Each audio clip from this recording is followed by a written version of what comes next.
I just figured I'd update this particular video, go into a few of the details, obviously, of this setup, because I had some pretty positive response from at least one person. So here's what this is. This is my FYSETC Prusa i3 MK3S Plus. It was upgraded from the MK3S, obviously. I've also done the bare modifications for the X-axis motor mount and idler. I've put under here, let's see if I can get a picture of that. There they are.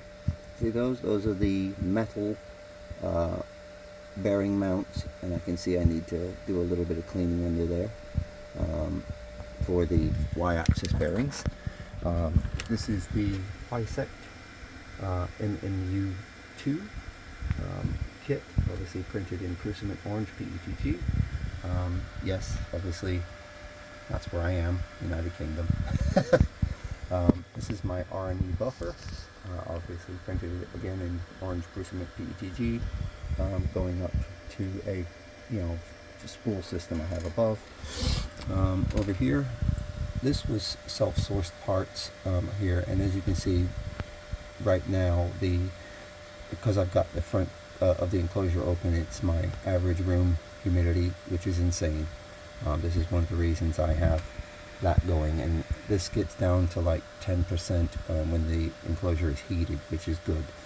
But that's my air purifier that is printed in yellow PETG and clear PETG.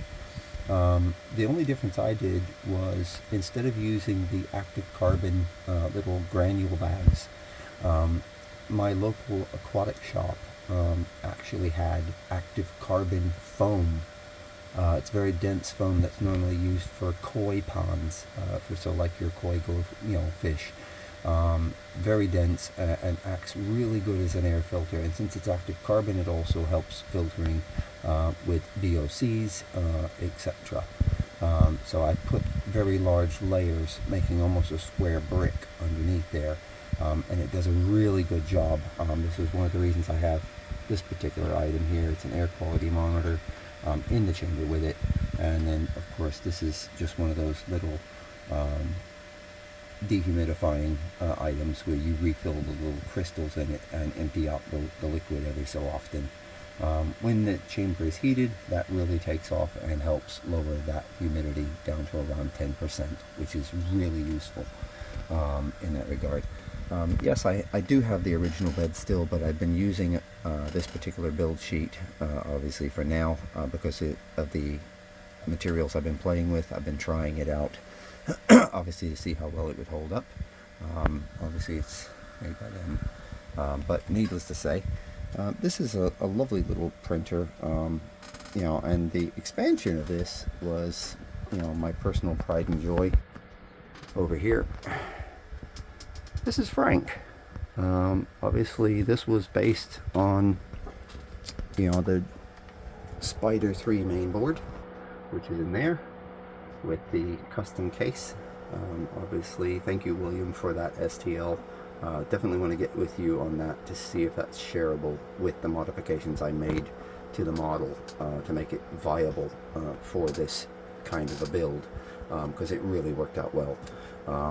As well, up here we have the FYSETC stealth burner. Now I have replaced the door with obviously one that has a cooling fan, which I've paralleled with the front hot end fan. The reason being, I have an EBB 2209 in there, and it does get warm, so I wanted to keep the driver cool. I also had the original FYSETC motor, which I found obviously got a lot warmer than I wanted it to be. So this keeps it around 40°C average, even under high-speed printing so far. This is the FYSETC CNC lightweight gantry, used for the Voron 350 size. The ends are printed in nylon carbon fiber, so PA12 CF. Obviously I've got the Voron cap kit, also from FYSETC, as you can see there, triggering the little light there in the back. These all together, obviously, with the FYSETC lightweight linear rail MGN12, obviously. So, and this thing I have not fully yet calibrated yet. I'm still working on step-by-steps with it, but it has peaked at 350 millimeters per second, and that's not bad for an untuned printer to have done at 350 millimeters per second. You have to admit, that's going to be amazing, obviously, and being that it's completely self-designed, these components have made an amazing difference as to the overall capabilities of this printer. This box in the middle that you see there, that has, you know, and I did kind of dedicate the FYSETC logo to it. Those are just MOSFETs for the bed, and obviously nozzle, at least until I change to the EBB 2209 to run the hot end. But as you can see, I've kind of focused it around the spider logo, because that is the central core of the control for this printer. And thank you, FYSETC, for making it very easy to use that board, designing it around the Voron, because I took a lot of inspiration from the Voron design when it came to the kinematics. I did want to keep the you know, belts above, because my particular solution meant that I wanted to use the original SG15 rails that were the y-axis for the Z instead of using linear rails.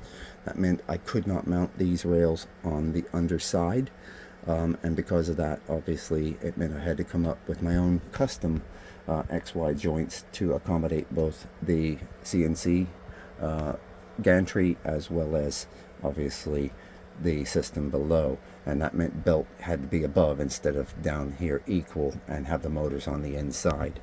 So that's my FYSETC products at the moment. I have a few more, but obviously will be having videos about them that I won recently. I've posted in the FYSETC group showing what I received, and so as I get those utilized, there will be follow-up videos. Sorry if I've removed the video from the previous, but it's just to get it updated with the new information. Anyway, thank you everybody. That's me. Hi. You know, I know I'm trying to get over this camera shyness, so you know, hopefully we'll progress.